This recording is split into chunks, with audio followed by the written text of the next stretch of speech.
بسم اللہ الرحمن الرحیم۔ آج ہم تاریخ اسلام میں صلح حدیبیہ کے بارے میں جانیں گے کہ صلح حدیبیہ مسلمانوں کی تاریخ کا ایک عظیم الشان واقعہ ہے۔ اس کے نہایت دوررس اور مفید اثرات مسلمانوں پر ہوئے۔ تمام مسلمان مورخین کا اس بات پر اتفاق ہے کہ صلح حدیبیہ پیغمبر اسلام حضرت محمد صلی اللہ علیہ وآلہ وسلم کی سیاسی بصیرت اور فہم و فراست کا ایک شاہکار واقعہ ہے۔ تو صلح حدیبیہ کے بارے میں مکمل جاننے کے لیے جڑے رہے اس ویڈیو کے آخر تک۔ اگر چینل پر نیو ہے تو چینل کو سبسکرائب کر دیں، ویڈیو پسند آئے تو لائک کر دیں تاکہ اس طرح کی ویڈیو آپ لوگوں تک بروقت پہنچ سکیں۔ صحیح روایت ہے کہ 2 ہجری میں حضرت رسول اکرم صلی اللہ علیہ وآلہ وسلم نے خواب میں دیکھا کہ آپ صحابہ رضی اللہ تعالیٰ عنہ کے ساتھ خانہ کعبہ کا طواف کر رہے ہیں۔ یہ خواب ایک قسم کا غیبی اشارہ تھا جس کی بنا پر آپ نے سن 6 ہجری کے اختتام پر عمرے کا ارادہ کیا اور صحابہ رضی اللہ تعالیٰ عنہ کو تاکید حکم دیا کہ وہ نیام میں پڑی ہوئی تلواروں کے سوا کوئی ہتھیار اپنے ساتھ نہ لے جائیں تاکہ قریش کو یہ گمان نہ ہو کہ مسلمان مکے پر حملہ کرنے کے غرض سے آ رہا ہے۔ عرب میں حج کے دنوں میں جنگ قطعاً حرام سمجھی جاتی تھی اور دشمنوں کو بھی کعبے کی زیارت کرنے کی اجازت ہوتی تھی، مگر جب مشرکین مکہ کو مسلمانوں کی آمد کی خبر ملی تو انہوں نے فوراً مقابلہ کرنے کی ٹھان لی۔ صلی اللہ علیہ وآلہ وسلم نے مکہ کے کچھ فاصلے پر حدیبیہ کے مقام پر ڈیرے ڈال دیے اور قریش کو کہا بھیجا کہ ہم جنگ کی نیت سے نہیں بلکہ عمرہ کرنے کے غرض سے آئے ہیں۔ قریش نے تمام حالات کا جائزہ لینے کے غرض سے اپنے ایک سردار عروہ بن مسعود کو آپ صلی اللہ علیہ وآلہ وسلم کے پاس بھیجا۔ دوران گفتگو عروہ کی حضرت ابو بکر صدیق رضی اللہ تعالیٰ عنہ سے جھڑپ ہو گئی اور عروہ ناکام ہو کر واپس چلا گیا۔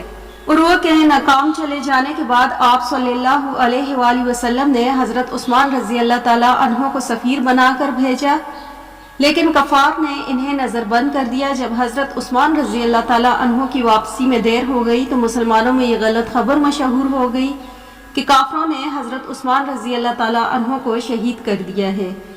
اس پر حضرت رسول اکرم صلی اللہ علیہ وآلہ وسلم نے کیکر کے ایک درخت کے نیچے مسلمانوں سے اس بات کی بیعت لی کہ اگر قریش کے ساتھ جنگ کی نوبت آئی تو وہ جان قربان کرنے سے بھی دریغ نہ کریں گے، چونکہ اس بیعت پر اللہ تعالیٰ نے قرآن کریم میں مومنین پر اپنی رضامندی کا اظہار فرمایا، اس لیے اسے بیعت رضوان بھی کہا جاتا ہے۔ اس واقعے کی خبر جب قریش کو پہنچی انہوں نے حضرت عثمان رضی اللہ تعالیٰ عنہ کو رہا کر دی اور مزید گفت و شنید کے لیے اپنے سفیر سہیل بن عمرو کو بھیجا۔ کافی بحث و مباحثے کے بعد فریقین کے درمیان چند شرائط پر صلح ہوئی۔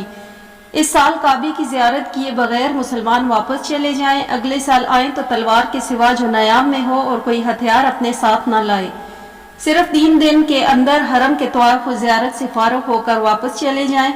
فریقین نے عہد کیا کہ 10 سال تک وہ آپس میں نہیں لڑیں گے۔ عرب کے قبائل کو اختیار دیا گیا کہ فریقین میں سے جس کے ساتھ چاہیں معاہدہ صلح آتشی کر لیں۔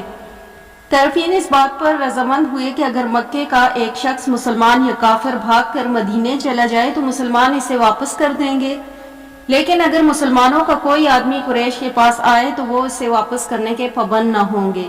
یہ شرائط بظاہر مسلمانوں کے لیے بہت سخت تھی، خصوصاً آخری شرط مسلمانوں کو بہت ناگوار گزری۔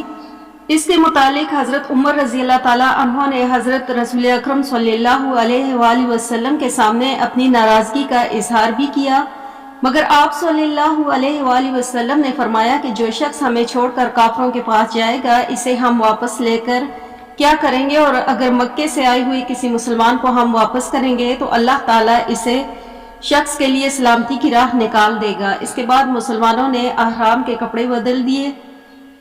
معاہدہ حدیبیہ کی شرائط کے مطالعے سے یہ بات عیاں ہے کہ اس کی بعض شرائط مسلمانوں کے لیے بہت سخت تھیں، مگر بعد کے واقعات نے ثابت کر دیا کہ یہ معاہدہ واقعی مسلمانوں کے حق میں کھلی فتح تھی۔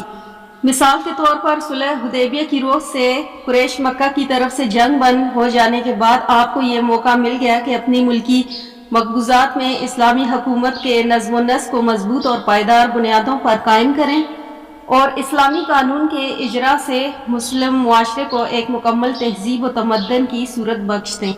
اس صلح کے صرف 3 مہینے بعد یہودیوں کا سب سے بڑا گڑھ خیبر فتح ہو گیا۔ خیبر کی قطعی فتح کے بعد دیگر یہودیاں بستیاں مثلاً فدق وادی، القرا، تیمہ اور تبوک کے بعد دیگر مسلمانوں کے مقبوضات میں شامل ہوتی گئیں۔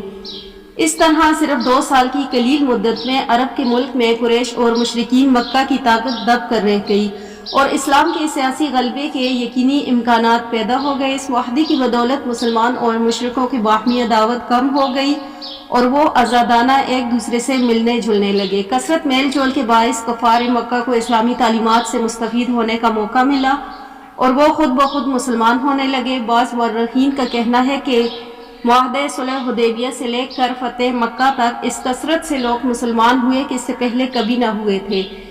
اس بات کا ٹھیک اندازہ یوں بھی لگایا جا سکتا ہے کہ صلح حدیبیہ میں حضرت رسول اکرم صلی اللہ علیہ وآلہ وسلم کے ساتھ کل 1400 صحابہ تھے۔ 22 مہینوں کے بعد فتح مکہ کے وقت 10,000 مسلمانوں کی جماعت آپ صلی اللہ علیہ وآلہ وسلم کے ساتھ تھی۔ اہل عرب کو اتنی بڑی تعداد نے صرف 2 سال کے عرصے میں اسلام قبول کیا۔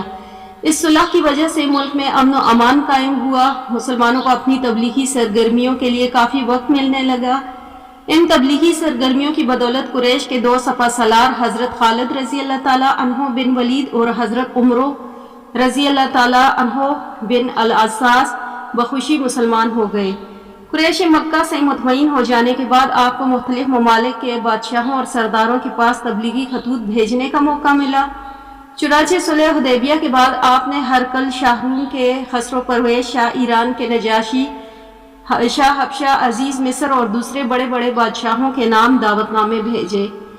ان دعوت ناموں کی بدولت اسلام کا پیغام عرب سے باہر کی دنیا میں بھی پھیل گیا اور اس طرح دنیا کی تاریخ میں اسلامی اصولوں پر ایک عالمگیر برادری کے قیام کی سب سے پہلی کوشش کی گئی۔